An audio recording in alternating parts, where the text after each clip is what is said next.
السلام علیکم ورحمۃ اللہ وبرکاتہ۔ ناظرین کرام، جیسا کہ ہم سبھی جانتے ہیں کہ سپریم کورٹ میں نئے وقف قانون کے متعلق سماعت جاری ہے۔ مرکزی حکومت کے ذریعے بنائے گئے وقف قانون 2025 کے خلاف دائر کی گئی عرضیوں پر جمعرات یعنی 15 مئی کو سماعت ہوئی۔ عدالت نے اس معاملے کی اگلی سماعت آئندہ ہفتے یعنی منگل کو کرنے کا حکم دیا ہے۔ اگلی سماعت میں عدالت عبوری روک سے متعلق فریقین کے دلائل سنے گی۔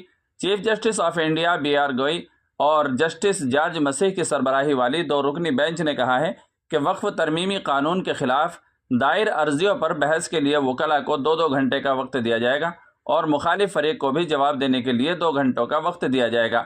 عدالت نے یہ بھی واضح کیا ہے کہ بحث کے لیے وکلاء کی تقرری فریقین پر چھوڑ دی گئی ہے، تاہم دونوں فریق مقررہ وقت کے مطابق ہی بحث کر سکیں گے۔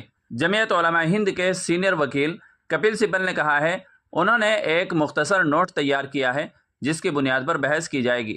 کپل سبل کے ذریعے تیار کردہ نوٹ کا جواب مرکزی حکومت پیر تک عدالت میں داخل کر دے گی۔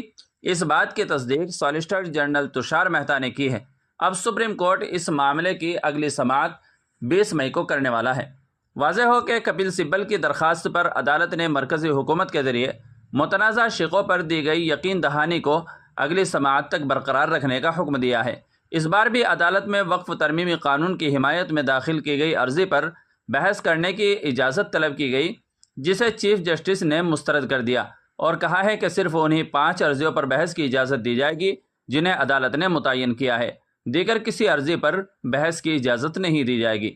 عدالت کی جانب سے متعین کردہ 5 عرضیوں میں مولانا ارشد مدنی کی عرضی پہلے نمبر پر ہے، جس پر سینئر وکیل کپل سبل نے بحث کی ہے۔ اگلی سماعت میں عدالت وقف ترامیم پر عبوری روک سے متعلق ہی سماعت کرے گی۔ یہ وضاحت چیف جسٹس BR گوئی نے سماعت کے دوران پیش کی ہے۔ جمعیت علماء ہند کے صدر مولانا ارشد مدنی نے قانونی پیش رفت پر کہا کہ امید افزا بات یہ رہی کہ متنازع شقوں پر عدالت نے پابندی برقرار رکھی ہے۔ اگلی سماعت میں فریقین کے وکلاء کو بحث کے لیے 2 گھنٹے کا وقت دیا گیا ہے۔ یہ اس بات کی طرف واضح اشارہ ہے کہ عدالت اس معاملے کو سنجیدگی سے لے رہی ہے اور جلد از جلد اس کی سماعت مکمل کرنا چاہتی ہے۔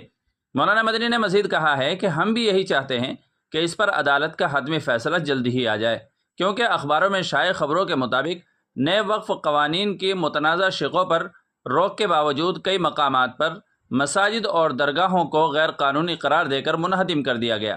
اس میں اتراکھنڈ میں واقع ایک وقف درگاہ کا معاملہ بھی شامل ہے۔ اسی طرح نیپال کی سرحد سے متصل اتر پردیش کے کئی اضلاع میں کئی مدرسوں، قبرستانوں، عیدگاہوں اور مسجدوں تک غیر قانونی قرار دے کر اس کو منہدم کر دیا گیا ہے۔ مولانا مدنی کے کہنے کے مطابق جو لوگ آئین کی بالادستی کو ختم کر چکے ہوں، ان سے قانون کے احترام کی توقع کیسے کی جا سکتی ہے؟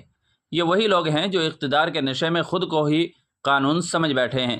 ساتھ ہی مولانا مدنی نے کہا ہے کہ وقف صدقے کی ایک شکل ہے، لیکن افسوس کی بات ہے کہ وقف کو لے کر پچھلے کچھ عرصے سے بہت زیادہ جھوٹا پروپیگنڈا پھیلایا گیا ہے اور اکثریتی طبقے کو یہ یقین دلانے کی کوشش کی گئی ہے کہ وقف کی آڑ میں مسلمانوں نے سرکاری زمین پر قبضہ کر رکھا ہے، جبکہ افسوسناک حقیقت یہ ہے کہ وقف املاک پر سب سے زیادہ قبضہ حکومت ہی نے کر رکھا ہے۔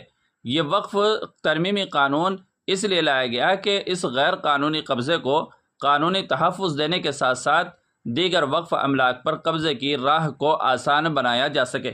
تو ناظرین کرام، حضرت مولانا ارشد مدنی صاحب کے اس بیان کے بارے میں آپ کی کیا رائے ہے؟ کمنٹ کر کے ضرور بتائیے گا، اور چینل پر پہلی بار آئے ہوں تو سبسکرائب بھی کر لیجیے گا۔ ویڈیو کو زیادہ سے زیادہ لائک اور شیئر ضرور کر دیجیے گا۔ السلام علیکم ورحمۃ اللہ وبرکاتہ۔